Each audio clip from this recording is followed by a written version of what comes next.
الحمد للہ وحدہ والصلاة والسلام علی من لا نبی بعدہ اما بعد فاعوذ باللہ من الشیطان الرجیم بسم اللہ الرحمن الرحیم وإلی مدین اخاہم شعیبا قال یا قوم اعبدوا اللہ ما لکم من الہ غیرہ۔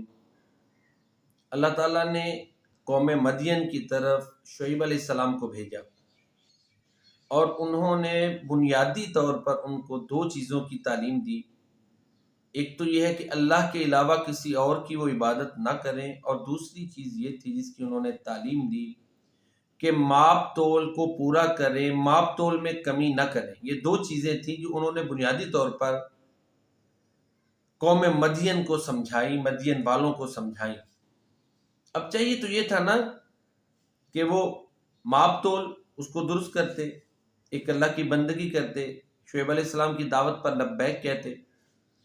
انہوں نے شعیب علیہ السلام کو الٹا یہ کہنا شروع کر دیا، وَلَوْلَا رَحْتُكَ لَرَجَمْنَاكَ، اے شعیب تم تو ہمارے اندر ایک کمزور آدمی ہو، اگر تمہارا یہ خاندان نہ ہوتا قبیلہ تو ہم تمہیں پتھر مار مار کے ہلاک کر دیتے۔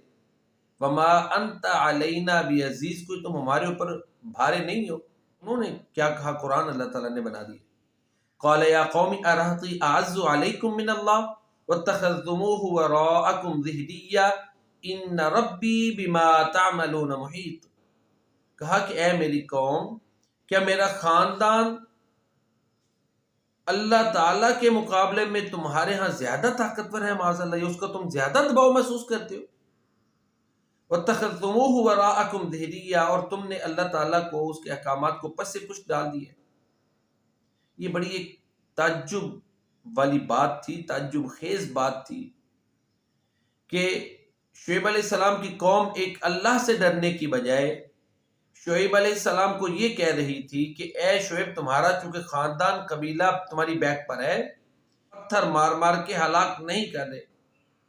اب دیکھیں کافر کی سوچ کیا ہے، مادی اسباب پہ وہ کتنا زیادہ اعتماد کرتا ہے۔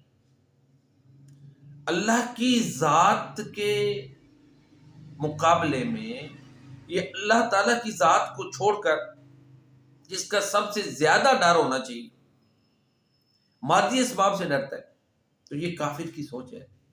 مسلمان کے دل میں سب سے زیادہ ڈر اللہ کی ذات کا ہوتا ہے، احترام محبت اللہ اور اللہ کے رسول کی ہوتی ہے۔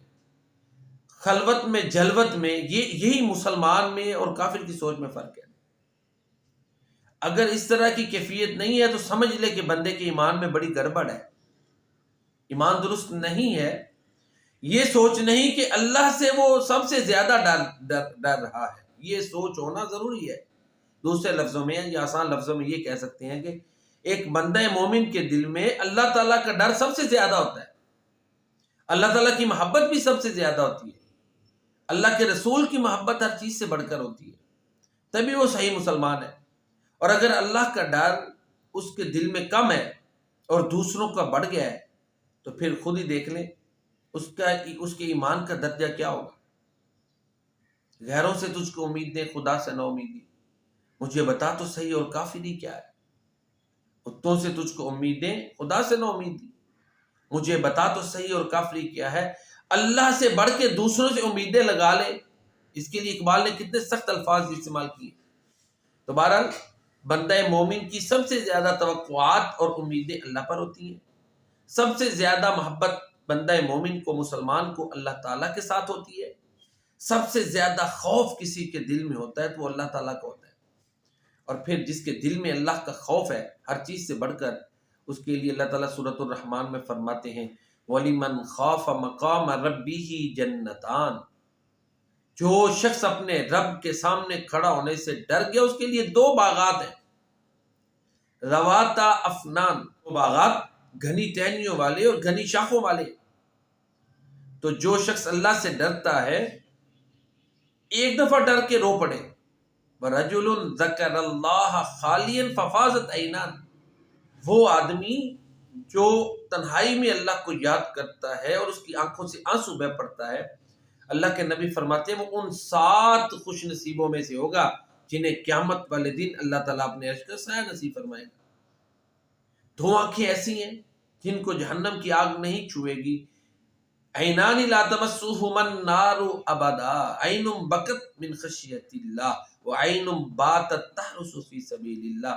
دو آنکھیں ایسی ہیں جن کو جہنم کی آگ نہیں چھوئے گی. ایک وہ آنکھ جو اللہ کے ڈر سے رو پڑی، اور دوسری وہ آنکھ جو اللہ کی رضا کے لیے مسلمانوں کی نگرانی کرتی رہی، سرحدوں کی حفاظت کرتی رہی. ساری گفتگو کا خلاصہ یہ ہے کہ مسلمان کے دل میں اللہ کا ڈر سب سے زیادہ ہوتا ہے. سب سے زیادہ وہ اللہ کی پکڑ سے ڈرتا ہے. اگر اللہ کی پکڑ کا ڈر اس کے دل میں کم ہے، لوگوں کا زیادہ ہے، تو پھر وہ اپنے ایمان اور اسلام کے بارے میں سوچے. اور اللہ کا ڈر اس کی بڑی برکات ہے. اللہ تعالیٰ اپنے سے ڈرنے والے کو 2 جنتی عطا کرتے ہیں، اپنے عرش کا سایہ نصیب کرتے ہیں. ایک دفعہ جو اللہ کے ڈر سے رو پڑے، اللہ تعالیٰ اسے جہنم کی آگ پر حرام قرار دیتے ہیں. اللہ رب العزت کی بارگاہ میں دعا ہے کہ اللہ تعالیٰ ہر چیز سے بڑھ کر ہمیں اپنی ذات کے ساتھ اپنے رسول کریم جناب محمد مصطفیٰ صلی اللہ علیہ وسلم کے ساتھ محبت کرنے کی توفیق عطا فرمائے. اور جب تک یہ نہیں ہے بندہ مسلمان نہیں. اور دوسرا، اپنا ڈر ہمارے دلوں میں پیدا کریں کہ اس کی رضا اور اس کے ڈر کے لیے ہم نیک اعمال کریں، اس سے ڈرتے ہوئے اس کی نافرمانی سے بچیں، اس کی رضا کے لیے ہم نیکی کو کریں، اور جو کمیاں کوتاہیاں رہ جائیں وہ اللہ تعالیٰ ہمیں معاف فرمائے. وما علینا الا البلاغ.